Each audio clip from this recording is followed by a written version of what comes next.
What's up, everybody? Welcome back to Twisted Life of TV. I am Poetry. You are here for a recap and review of a new TV series called Lawmen, Bass Reeves. It's based on the first black marshal, U.S. Marshal in the United States. I was really excited about this because I do like this time period, this era with the cowboys and Indians, the Western type of situation going on. I don't too much care about the war. The Civil War itself, even though they kind of weave itself in together, they have to during this particular time period. So we're gonna start off with what's going on the episode. This first particular episode is all about getting to know where Bass Reeves came from and how he got to be the man that he is, or that he is known to be as of today. He was enslaved, and this picks up right when he decides to get free. That's basically what it is. Just in case you didn't know, I'm not going to say this is like season 1 because this is considered to be a limited series. 2 episodes came on the first night. I'm not going to do both episodes tonight. You're going to get the other one tomorrow or Thursday, one of the two. I don't have made my mind up yet. But it's a limited series. The final episode is going to air December 17th. I did not pay for Paramount Plus. If you wait a day, you can watch it on Paramount for free. And that's what I'm doing. So you can either pay for Paramount Plus or you can watch it on Paramount Plus for free the next day. I'm not sure they're going to do every episode like that, but as of right now, I'm going to keep my little money. They got a free trial going on. If they tell me I got to pay for the next episode, I'm going to start the free trial, which is a week long. And then it's only $5.99 a month. That's not bad. Then you can cancel it December 17th if you don't watch nothing else on Paramount Plus. So we start off right in Pea Ridge, Arkansas, 1862. Like I said, this is based on his real life. So a lot of these events actually happened. This particular battle did. There's a very tattered and beaten infantry marching through the woods right now, right? I had 2 thoughts. Why the hell these men so damn old? This is an old ass fucking infantry. Everybody had gray beards, and it was like great granddaddy style. They weren't even granddaddy. They was like great granddaddy age. And then I was trying to figure out what damn battalion was this that black people and white people were together. It didn't make sense to me. They was integrated. It wasn't like the blacks was actually all in the back or in the front trying to get killed first, but they was all integrated. I had to look it up because I was confusion. Well, this particular battle here was during the Civil War era, and Bass Reeves was actually with the Confederacy. But he was with the Confederacy as a servant to his master, which was George Reeves. He's the one that's quoting the poetry and shit as they go right off in the battle and everything, right? At this particular time, George Reeves was a major in the doggone Confederate Army. Like I say, he's basically Bass's owner at this particular time. So this episode is beginning 3 years prior to the abolishment of slavery, meaning Bass was not free at this time. This particular battle is when Bass was like forced to fight. Okay, George shoved the rifle in his doggone hand, told him to follow me, and you better fire, right? I heard stories about how much of a motherfucker that George Reeves was. I've heard stories. And I was like, when he handed me that gun, we might have to take him down right then and there. We might have to take him down right then and there. Majority of the infantry actually died that day. A large majority. George could have went too. He could have been one of the ones that went too. But Bass thought about it. You know, he was talking about shooting him. He was thinking about running. And you did see some other enslaved try to take off. But they was gunned down by the infantrymen. I guess each soldier was allowed to bring a slave with him. I guess that's what was going on. And I was like, this whole scene was like fucking me up for real, right? Bass took down a few of the key men too. You know, the gunner and the one who was loading the cannons. He took them out. Very good aim, very good shot, especially with his first time holding a gun. Then all of a sudden, a group of fucking Indians came riding through the damn Confederacy. They with the Confederate. They came riding through. I was like, what is going on? You got the doggone slaves fighting with the Confederates. You got the Indians fighting with the Confederate. But in this particular case, at least we know that the slaves or the enslaved that was fighting with them was doing it not of their free will. See, I told y'all. You heard Vito bumping his head against the door? Y'all heard? He don't want to go no damn where. He already been outside for the night. Anywho, they lost a lot of good men. And the enslaved people who didn't run, they weren't too happy with Bass. They was like, you fighting for the wrong side. You fighting for the wrong side. And Bass was like, I'd rather have a bullet to my face than one in my back. So choices, okay? Now George, he wasn't too happy with the way that the doggone general had been leading the troops. You know, they lost a lot of people. They don't have no doggone food supplies. And he was quick to let the general know he was out of place. That was definitely insubordination, right? Well, the general was like, fine, you ain't got to be with me, and sent his ass out of the infantry, or not even out of the infantry. He sent his ass on away. Now, George claimed he was put on sick leave. George might have been running. You know, he might have been AWOL. I don't think he was AWOL because George ended up being in the military for like 3 more years. And he ended up, like I said, he's a major right now. When he got out of the service, he was a colonel. So he stayed in for a long time. He led a lot of battles too. If you ever read up on the real story about George Reeves. Unless he was like saying, I think he took off on his own accord, unless he was just lying and saying that the major could put him on sick leave. But correct me if I'm wrong. Those of you who have watched this, the man that they caught, that they was dragging back to the camp, was that the same man that looked at Bass and told him he was shooting at the wrong people? Is that the same person? Because it looked like, okay, he was going to run too. He was going to get the fuck away. And they said, no, you're not today. Look, they out here laying in the doggone wooded areas.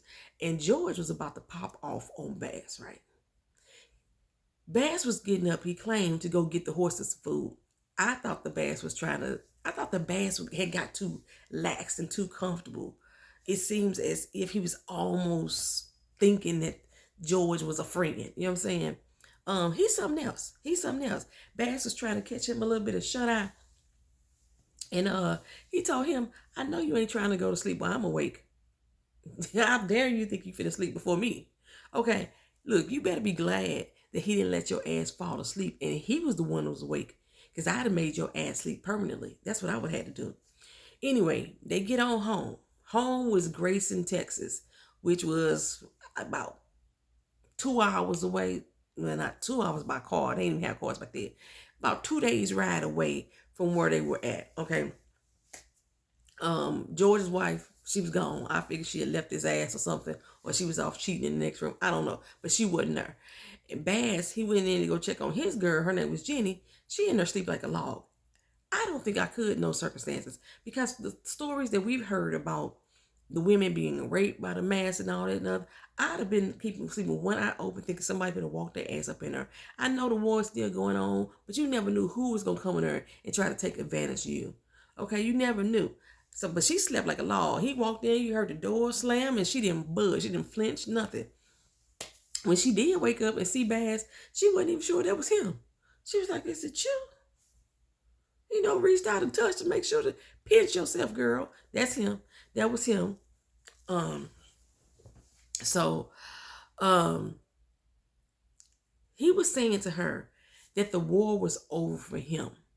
And I was confused on how the war was over for you, because George Reeves didn't leave the army to 1865. And if he was taking his slave with him every time he went somewhere, you still were typically still in this war. Now, I do know that later on that the Confederacy lost. We all know this. They lost. And slavery was eventually abolished. But I was like, how you done with the war? It didn't make no sense to me. So when he told Bass, he said, you know what? I'm going to give you your freedom tonight. And I was like, hold up. This ain't making no sense. Did they stir off from the original story? This didn't make no sense. That ain't happened. He didn't get his freedom. And then the bullshit came. He said, oh, you'll get your freedom if you can beat me in a game of cards, right? And I was like, they must gonna play poker. That's what I'm assuming they're gonna play. So, like I said, I knew he didn't get his freedom, so I already knew how this was gonna go, because like he didn't get his freedom until slavery was abolished in 1865. So we learned that the colonel's whole family had went off to his wife's kinfolk. That's where they was at. Now, he had an idea of going to go rough everybody up, wake them up in the middle of the night and bring their ass home. But he decided not to. He said, we just going to sit down and we going to pretend like we cool. We going to play some cards together, you and me, right? And if you win, I'm going to write up the papers right now and give you your walking papers. You free to get up out of here. And again, this wasn't dealing with Jenny. This only dealing with him. And I'm like, why the fuck is Jenny still there? The whole plantation is empty. Ain't no overseer. There wasn't even no other slaves around that we saw. Just saw Jenny. Why she still laying up in the crib and everybody gone? Girl, bye. Get the fuck up out of there. Find you a way. There's a will, there's a way. Okay, anywho. So they used to get down, they play. They do a 5-card draw. And Bass, he basically had a flush. If you don't know play poker. If you got a hand and you got 5 cards of the same suit, that's considered a flush. If you have, so he had a jack, a 10, a 9, and a 7, and you got a 3 of spades. If he had got the 8 of spades, that would have been a straight flush, right? So, what can be the flush? 4 of a kind. What else could be the flush?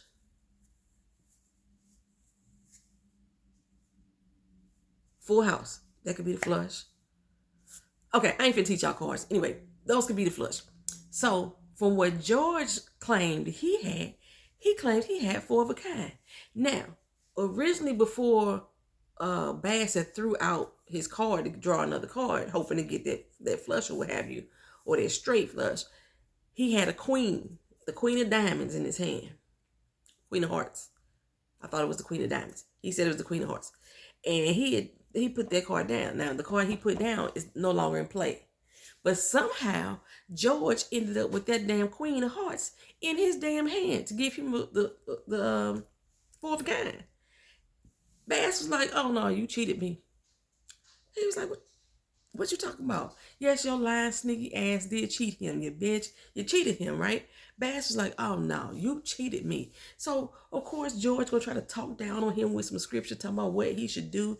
And he shouldn't, or he need to serve his master and do what his master say, even in the flesh, or da. I forgot what that chapter of the Bible said, that verse of the Bible said. And then Bass threw up that sea leaf from Color Purple hand on him. And then said something about being unbalanced is a admonishment in the eyes of the Lord or something like that. You know, he throwing quotes back at him. And, you know, they get into this little arguing fight, baby. Bass jumped up, put them paws on him. I'm telling you, he turned into a little scrappy, put them paws on that ass, right? Beat the cowboy shit up out of him. Now, he should have pulled a trigger on that ass. That's what he should have did. He should have pulled a trigger. But he did take the gun with him. Jenny, he went back over to Jenny. She's like, okay, what you do?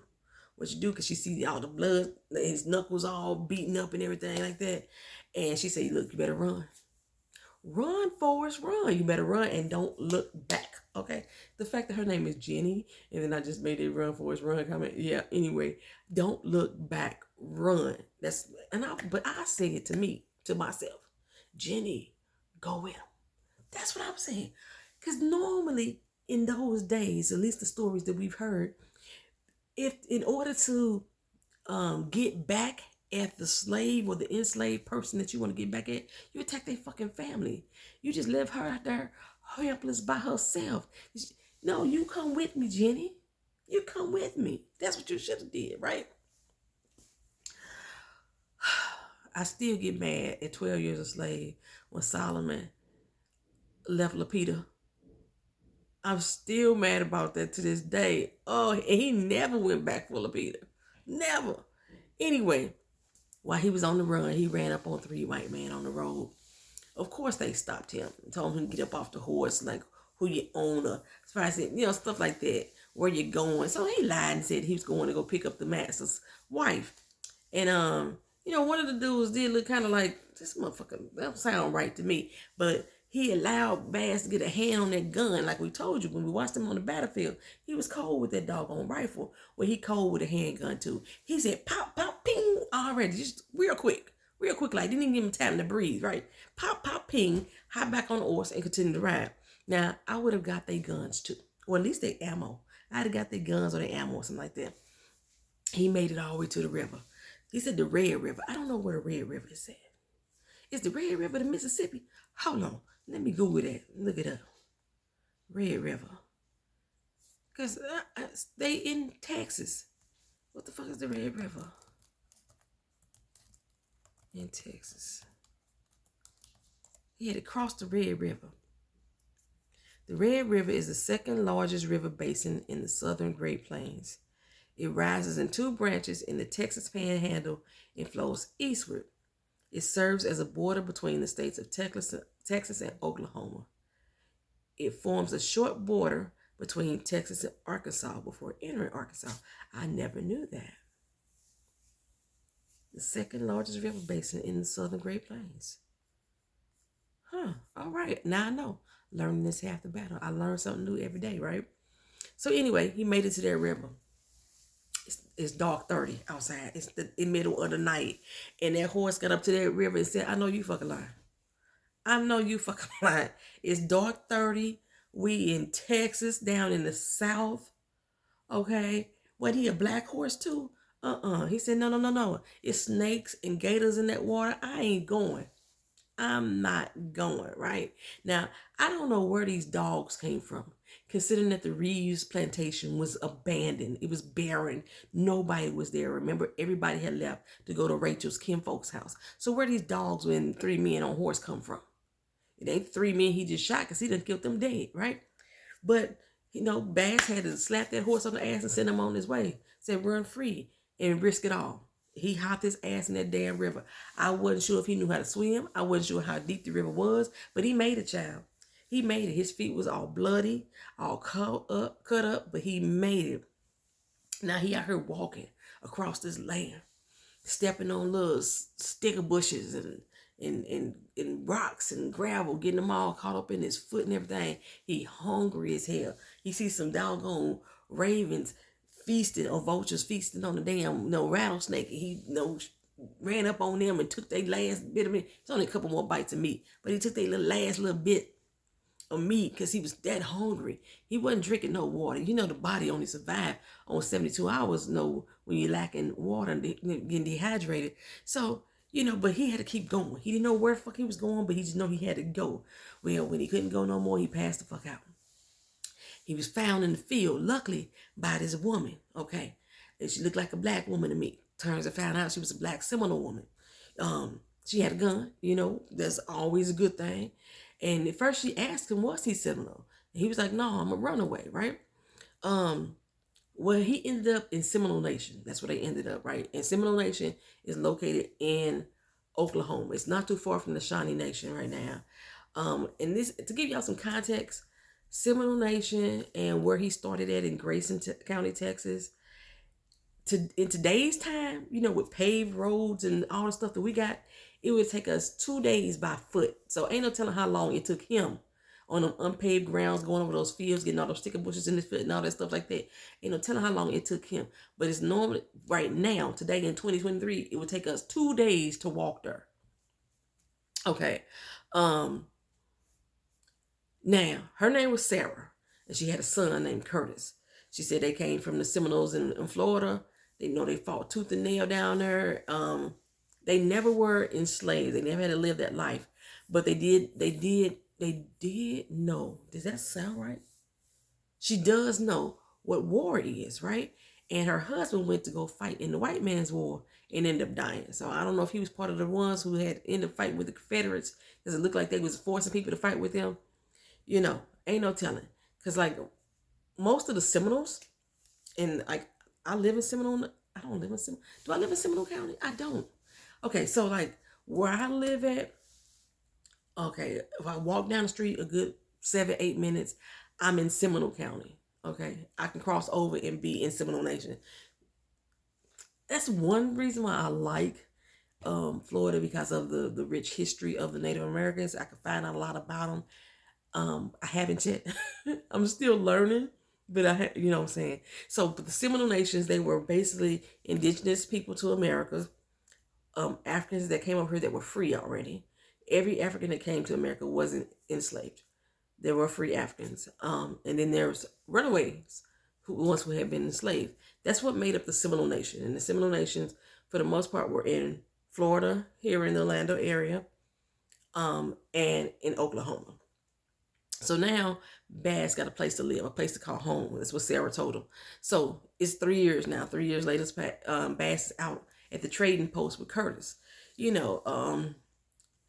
had formed a bond. Okay, Curtis was teaching him how to speak Creek and teaching him how to fish without a pole and just teaching him all kind of ways of the indigenous peoples. And while they were out at the trading post, some Union soldiers came up and they was trying to buy some meal and everything. And he was negotiating for him. The Seminole woman was like, she wanted to charge him one thing. So Bass told the Union dude more than what she was going to actually charge for, plus negotiated some money for him and Curtis, right? And they going out there to load up the doggone cornmeal into the wagon. And guess who the fuck they told him? One of the Confederate soldiers who had rode in with the natives and was scalping motherfuckers out there on the field. I'm gonna call him Wolf. He's in the back of the doggone Union wagon. They got him. They arrested him, or they caught him and a few others, right? Well, he let Bass know that the Union basically won at this particular time. Y'all's niggas, y'all free. That's what he basically telling them. And what else he say? He said that they was free. The Union had basically won. But he also told them that trouble was afoot. I mean, not just afoot, it was coming. It was about a feet of fucking way. And out of nowhere, some Confederate riders came out of the thickets. And Curtis is like right in the middle of the crossfire and everything. So I'm thinking Curtis finna get shot. So the ones that's being held prisoner with Wolf, they all jump out the wagon. They still zip tied and everything, but they jump out, knock Bass down in the process. Every time Bass tried to stand up, he get knocked down by somebody else. The Union boys, it was only 3 of them, they get smoked. I don't even know what they was doing. If they was trying to load their gun at the same time, if he was trying to clean his gun at the same time instead of shooting it. They got smoked, right? And then Curtis popped up. I was like, oh, he not shot. Curtis had a rifle locked and loaded on Wolf. He was like, I'm about to get his ass. And Bass is screaming to him, no, don't shoot him. Shoot, Curtis pulled back that dog, cocked that handle back like, yeah, we finna get at that ass. That's what we finna do, right? And of course, Wolf is trying to like gaslight his ass and everything. But Bass is like really screaming at him, no, like he want him to show him some fucking mercy and stuff. So, Curtis turned to look at Bass. You gotta look at your man eye to eye. Like, why you telling me to do this shit? This the white man. We don't trust his ass, right? He looking at him. He turned to look at Bass. And what happened?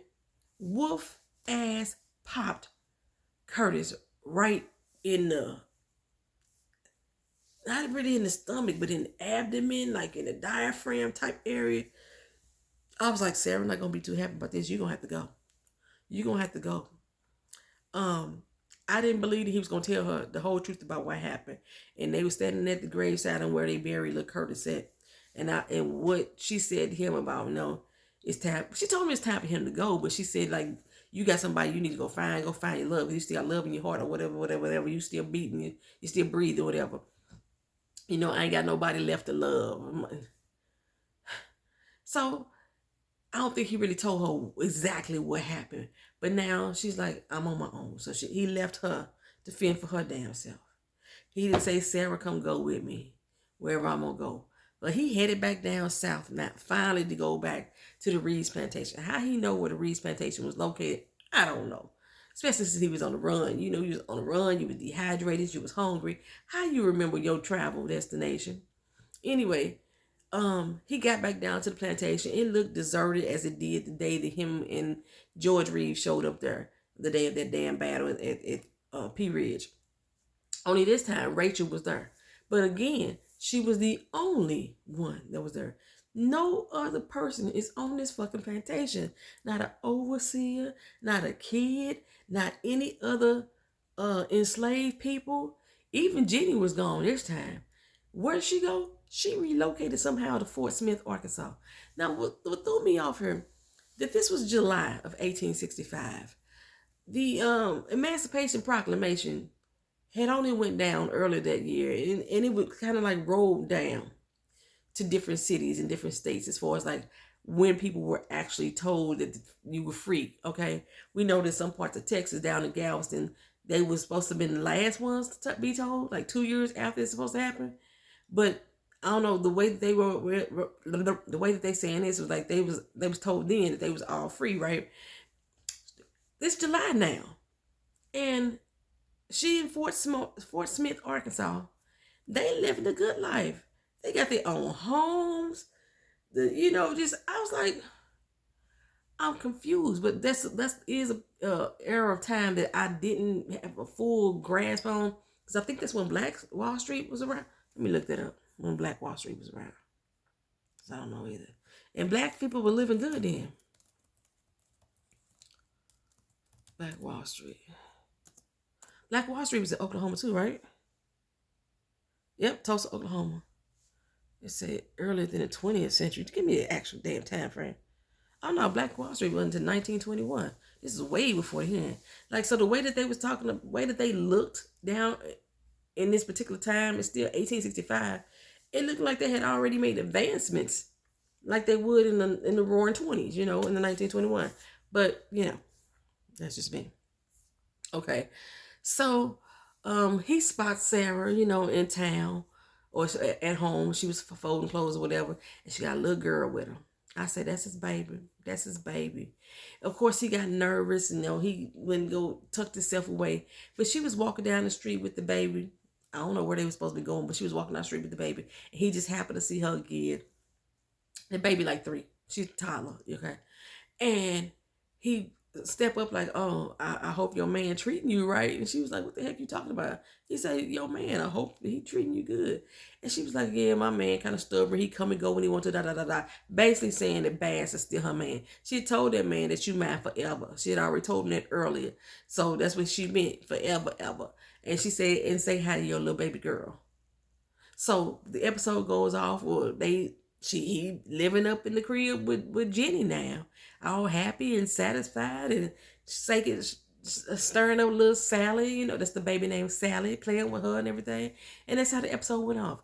I wonder if he's ever gonna go back to Sarah, and cause like this woman grieving, you know what I'm saying? Her husband already died in the army. Now her son get killed, and he like, he died brave. She's like, he lived brave. What the fuck you talking about? He died brave. No, he lived brave. And now Sarah just left her by herself. Anywho. So this was basically, like I say, the introduction for us to get to know who Bass Reeves was. Okay. And eventually we're going to learn how he was able to begin his life as a U.S. Marshal. And then we'll start seeing some of the stories play out of how his life actually happened, all the different people that he arrested. They said Bass Reeves arrested 3,000 or over 3,000 people. And he didn't do it, well, we're going to see a whole lot of gunfighting and, pow, pow, ping, ping. We're going to see a whole lot of that. From what I've heard, Bass Reeves will take a motherfucker out quick, right? But according to what they have documented about his life, he did not violently take in people. He didn't kill people. He actually took in everybody that he was supposed to take in, over 3,000 people. But we're gonna see. We're gonna see how they gonna play this season. I'm still really excited about it. I think David, I can never pronounce his name right. David O. I think he's playing the role good so far. Body looking nice and everything like that too. We're gonna see him later on in life when he grow his mustache. He start looking like one of the Whispers. We're gonna see that a little later in some few later episodes. And then we start getting like Dennis Quaid and Donald Sutherland. We start seeing those characters come in. His native friend that, like I said, they kind of based the Lone Ranger with Tonto off of Bass Reeves and his friend. I forgot his name already. We'll learn it as the seasons come up. Y'all let me know what y'all thought about this first episode. Again, if you haven't watched it yet, it is on Paramount Plus. You can watch it for free right now on Paramount Plus. There was a 2 episode premiere. I did not watch the second episode yet. When I get ready to post that video, like I said, it's either gonna be Wednesday or Thursday. I said Wednesday yesterday, but I still got to do the second episode of Kingdom Business 2. I might get both of them done tomorrow because tomorrow is my off day. Y'all look forward to it. Like the video if you like it. If you don't want to like the video, I don't know why you don't want to like it. Leave a comment at least down in the comment section. So you can do one or the other or do both. And then share the video with your friends. I'll see you in the next one. Peace.